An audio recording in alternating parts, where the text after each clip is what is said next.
Hi everybody, Andy Trice here, and I want to show you my latest creation. It is a, right here, maple, spalted flame maple body, solid body. You can see it's all one big piece. Here I've put in a fill with the metallic blue epoxy with lots of glitter and sparkles in it. Looks nice.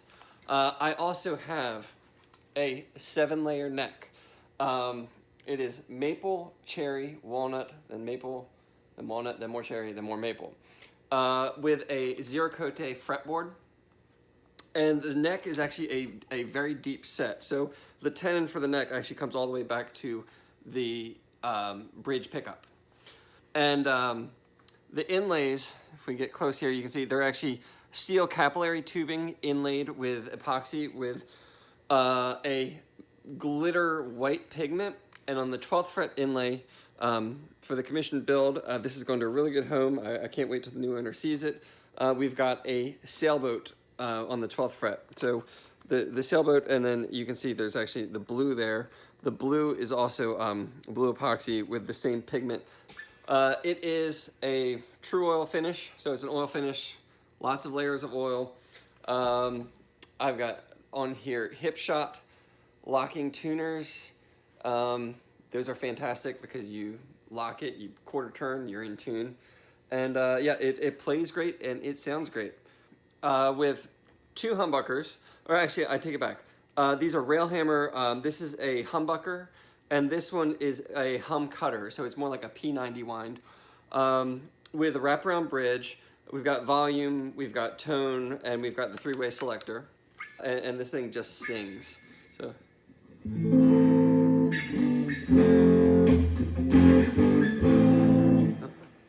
So, yeah, I'm getting ready to put together another build video, so check it out. Thanks, everyone. I started with a slab of maple and rough cut the body with my template, then prepared the neck blank. This is the 7 layers, glued them up into a multi-laminate neck blank, and then let them dry for a few days.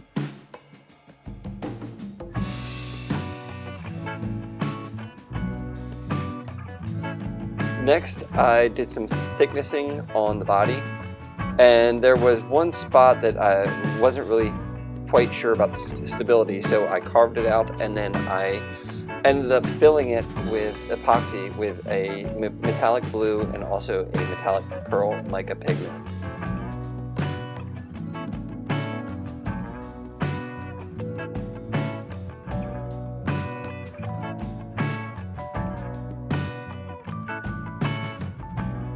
Here you can see it all mixed up. I've already sealed the surface after burning it with a blowtorch to give it that darkening effect, and then getting all the air bubbles out with a torch.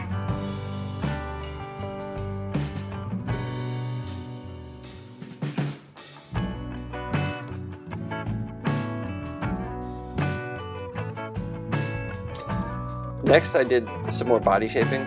At this point, I had already used a template bit on the router with my template to get near final body shape, and then did carving of the top using an angle grinder with a flat disc.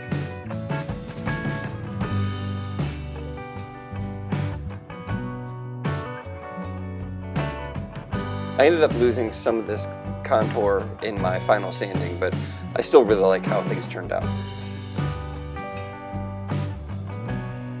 Up next is more preparation of the neck. Here you can see I'm checking angles, making sure that the headstock angle is true. And once everything is aligned, I started measuring for the truss rod. And then used a router with a small bit to actually carve the truss rod cavity.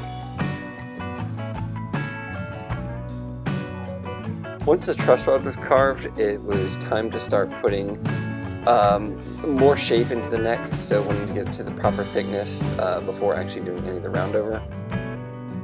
So here you can see I'm measuring, and at this point I actually did 2 measurements. There was the close to final thickness, and then there was I'd say probably about over 1/8 of an inch extra that I had done to to make it actually 2 cuts. First, and you can see that's happening here, there was the rough cut, which gets it close to the final shape,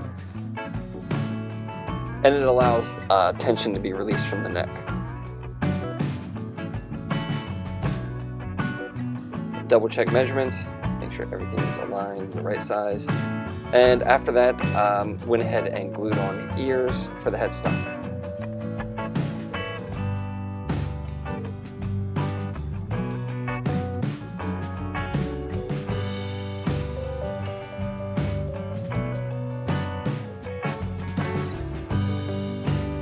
Once the glue had cured, it was more shaping. At this point, I'm using templates for both the headstock and the neck to really get to the near final profile for both the headstock and the neck. You might also notice from some of the earlier clips too, I had decided to change the headstock shape. When I did a fitting of my tuners, they really did not fit well with the old shape.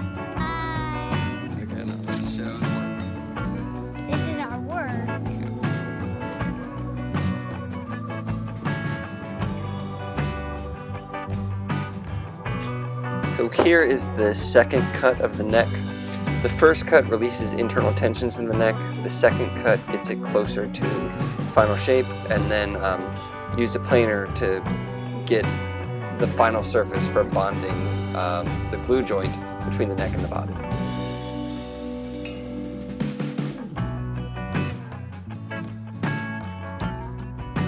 Then I decided to make a veneer for the headstock. So here you can see I cut a fairly chunky piece of maple, then ran it through the planer a bunch to get it down to, I don't know, it was between 2 and 3 millimeters thickness, and then I glued that onto the headstock.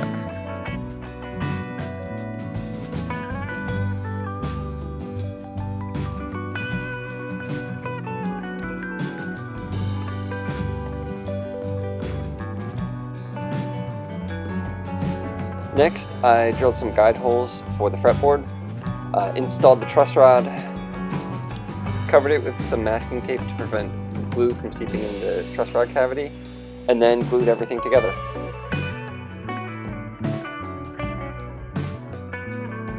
I allowed the glue to cure, I don't know, for at least 24 hours before pulling off the clamps and the cawls, and at that point the fretboard and the neck had been successfully mated, and it was time to start shaping things. Here you can see I was doing a rough profile on the neck shape using some files, and then I used a spoke shave to shave down all the area in between the 2 areas that I had shaped with the files.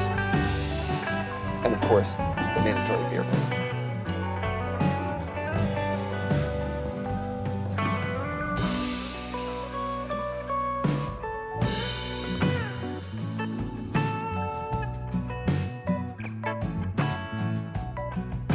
Next, I installed the side dot markers. If you look closely, those are actually steel capillary tubing filled with that same epoxy pigment.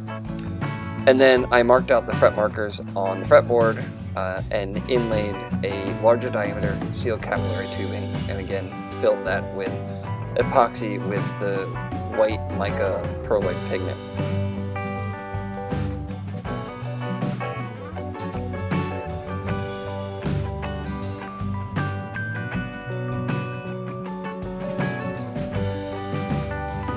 Here you have to be careful not to get it on the fretboard itself, and then use a blowtorch to get all the air bubbles out.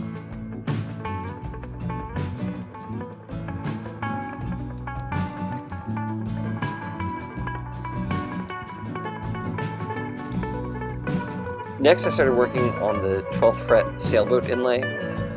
I had drawn a pattern and cut that out on paper, and then used those paper templates to trace and cut out and shape the actual inlay material that I was going to then put into the neck. Once the inlay material is prepped, you have to actually carve the neck to create the cavity to put that material into. So in this case, used some masking tape and then drew an outline and then cut that outline with an X-Acto knife, and then used a Dremel with a very tiny router bit to remove more of the material so that there's actually a cavity for the inlay material to set into. Then used CA glue or super glue to set that in, and then what's not shown here is then layered that with sawdust and more CA glue and sanded everything until it was flat. Well, not really flat. This is actually a 12-inch radius on the fretboard. Once everything was sanded to radius, then I went ahead and installed the frets. These are stainless steel frets. And then, particularly on the 12th fret inlay, use super glue to fill any gaps in the inlay, and then wicked super thin CA glue or super glue into the fret slots. This helps for a tight connection between the fret and the fretboard material for the better transfer of vibration from the string through the neck into the body of the guitar. Next, I used the drill press with a Forstner bit to start shaping the control cavity. You can see here I knew roughly where I wanted it. I started drilling with a Forstner bit to hog out some of the material, and then created a template that I could use with the router to actually create the cavity where the control cavity cover is going to sit, and afterwards then used a different template to carve the control cavity itself, which is slightly inside of the cavity for the cover, so that there's a nice and flush fit. Next, more body shaping. So again, I broke out the angle grinder with a flat disc to start shaping the belly carve and the contours on the rear of the guitar, and rounded over the edges just a little bit.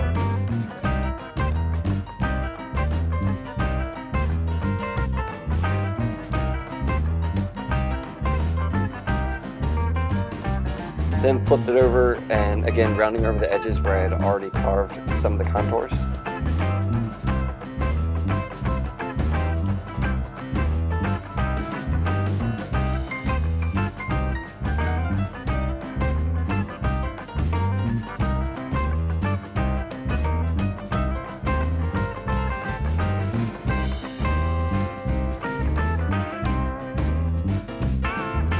At this point, we're ready to set the neck.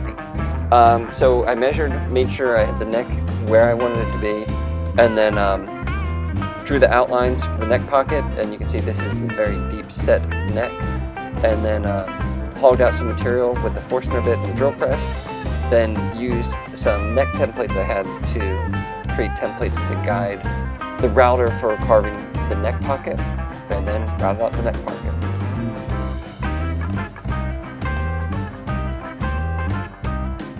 At this point I was pretty stoked because it's more or less a complete guitar.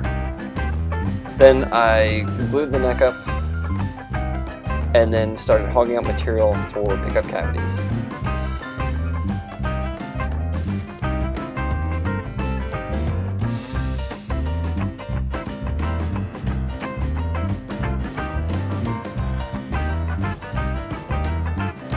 And of course you have to be able to run wires, so used a pretty long drill bit to drill some holes through the guitar to connect the control cavity to the pickup cavities.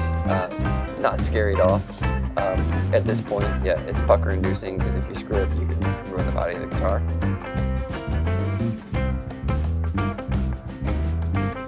And after quite a bit of sanding, it's time for the oil finish. I had actually tried to do a black stain here, but I put the first coat on and I just didn't like how it looked, so I sanded the black stain off and then just went with a true oil finish, which I absolutely love how this turned out. The wood has a slightly gray tone in it, and there's the flamed figure in the maple that really stands out, and it looks amazing. It looks even better in person than it does in this video.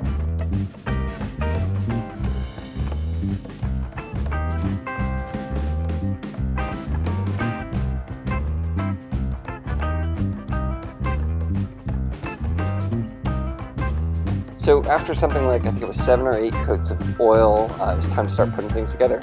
So you can see here, I went ahead and polished the frets with some metal polish and Dremel, then shape the nut, and then start installing the tuners.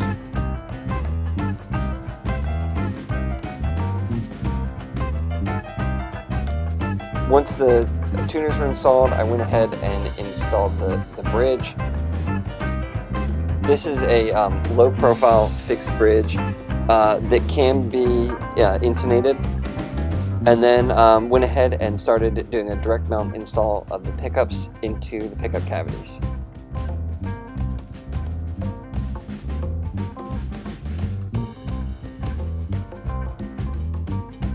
And at this point, it's time to start stringing things up. I mean, after this, it basically is a guitar. It's playable. Granted, the electronics aren't wired yet, and it was not properly intonated, but a guitar. So now I'm going to start working on the wiring. There was one spot in the control cavity that was not quite deep enough, so broke out the router to make that a little bit deeper, and then started wiring things up. You can see here I've got the volume and tone and three-way selector. It is using shielded cable and an orange, 47 microfarad tone capacitor.